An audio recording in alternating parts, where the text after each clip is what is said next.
Méditation du 16 mai. Éduquer l'esprit. L'esprit est ce qui unit le fini à l'infini. Méditation d'Ellen G. White. On raconte l'histoire d'un vieux professeur de grande réputation qui a reçu un jour la visite de l'homme le plus riche de la ville, qui lui a demandé de prendre en charge l'éducation de son fils. Lorsque le sage maître lui a annoncé le prix qu'il lui demanderait par an, le riche a protesté. « C'est beaucoup d'argent. Pour cette somme, je pourrais acheter un âne. » Ce à quoi le vieux maître a répondu « Oui, en effet, et je vous conseille d'en acheter un. Ainsi, vous en aurez deux. » Quelle valeur accordons-nous à l'éducation et en particulier à l'éducation continue et quotidienne de l'esprit par la lecture, notamment de la Bible? Sommes-nous conscientes que le fait de nous éduquer chaque jour et de renforcer l'éducation de nos enfants est la clé de la transformation du caractère, du développement des dons que Dieu nous a octroyés et de bonnes relations avec autrui, de la transmission de l'évangile avec des mots et des moyens qui gagnent les cœurs, de la maîtrise de nos impulsions, ce qui nous différencie des ânes, de comportements soumis à une conscience convertie et non à un fanatisme irrationnel, d'une progression constante sans jamais nous en satisfaire, pour nous sentir en fin de compte des femmes chrétiennes épanouies. L'éducation de l'esprit est cruciale pour la femme chrétienne car, comme le dit Ellen White, tout pas vers l'acquisition de connaissances ou d'une culture intellectuelle est un pas de plus vers l'union de l'humain et du divin, du fini et de l'infini. Citation du livre Conseils aux éducateurs, aux parents et aux étudiants au chapitre 2 à la page 44.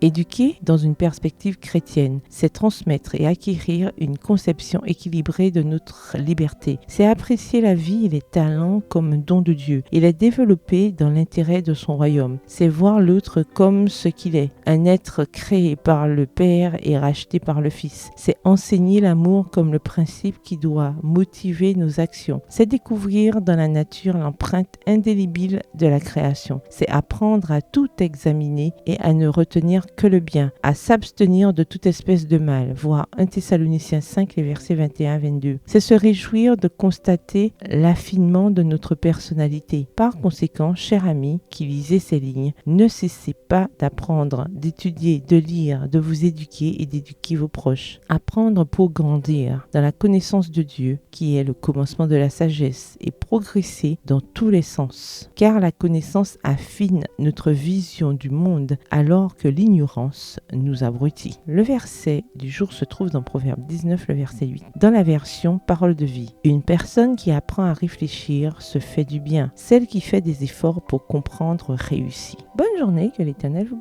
bénisse.